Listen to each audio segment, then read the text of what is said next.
Hi everybody, my name's Helen, and today I have a bit of a fun video for you. It is the top 10 books that Booktube made me read. I have sort of managed to rank these in order, but that order is fairly... It can be messed around quite a bit, except for, like, the top 3. But these are the books that I would probably never have read without Booktube, and which I absolutely just adored. Number 10 on this list goes to the Summer Trilogy by Jenny Han. So these books are The Summer I Turned Pretty, It's Not Summer Without You, and We'll Always Have Summer. And I read these almost exactly a year ago, actually, because I was reading them while I was moving back home from school. And I really, really liked them. They are very fun books to read, and they seem like they're going to be really light and fluffy, but they deal with some pretty hard-hitting topics. And the writing in them is just fantastic, and seeing Belly, the main character, grow so much from the first book to the third book was just awesome. Number 9 on this list goes to The Coldest Girl in Coldtown by Holly Black, and again, this is a book I probably would never have read without Booktube. I first heard about it through Kat from Catty-tastic, and then for a while Christina from Christina Horner was part of this channel called Answerly, and they were a YouTube-based book club, and this was one of the first books that they read, and so I read it with them, and I had a hard time getting into it, but then I really, really enjoyed it, and it was one of those things that kind of opened up vampires as a genre to me again. Number 8 on this list goes to These Broken Stars by Amy Kaufman and Megan Spooner, which I just read in January with the Booksplosion read-along group.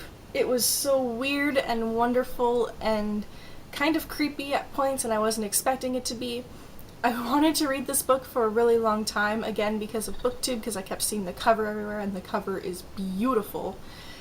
And I had just ordered it off of Amazon when Booksplosion announced it as their next book, so it seemed like the perfect opportunity to just jump in and read it.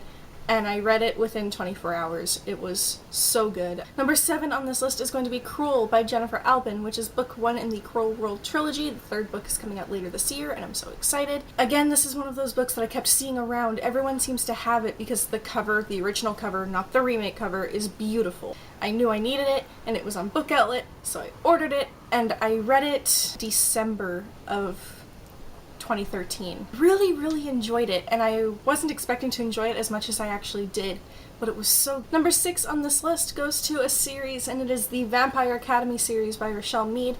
I had owned the first book for so frickin' long, because I found it in a Value Village, but just never picked it up, again because of my kind of aversion to vampire fiction for quite a while, but also because the cover was hideous, and I just couldn't quite get my head into reading it.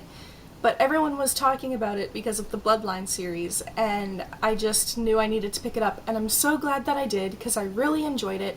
Number 5 on this list goes to Anna Dressed in Blood by Kendra Blake, and this book was so awesome. I read it over Halloween in 2013, and I'm a bit of a baby when it comes to scary things, and this book was just kind of the right amount of creepy for me, because it didn't completely horrify me, but it kept me interested and intrigued, and I kept wanting to know what was going to happen. That was a really loud truck. Hold on, I'm gonna wait for that. What are you people even doing here? It's a Sunday! I can't even remember what I was saying about Anna Dressed in Blood before that, so I'm just gonna end Anna Dressed in Blood here. Just know that I loved it. Number 4 on this list goes to the Shadow Me Trilogy by Tahara Mafi, so this is, of course, Shatter Me, Unravel Me, and Ignite Me, and these books are awesome. I read them while I was camping with Isadora and her family over the August long weekend last year, and I marathoned them back to back, and it was the best way to read them ever. It was so great. Kenji is my favorite. I would love him. I would marry him. Number 3 on this list goes to another series. Oh, for fuck's sake, now there's a plane? Number 3 on this list goes to another series, and it is the Lunar Chronicles by Marissa Meyer. These are her sci-fi fairy tale retellings. Of course, they are Cinder, Scarlet, Cress, and Fairest, and I read them all. I love them all. They're so good. They're so good. Number 2 on this list goes to We Were Liars by E. Lockhart, and this was my number 1 book of 2014. I absolutely loved it. It was so, so good, and I never would have heard of it if it wasn't for Booktube, because it's not one of the books that I would have picked up in a store, but again, I read this with the Booksplosion read-along group, and I just really enjoyed it. It was such a mind-blowing piece of fiction to read for me, and I adored it.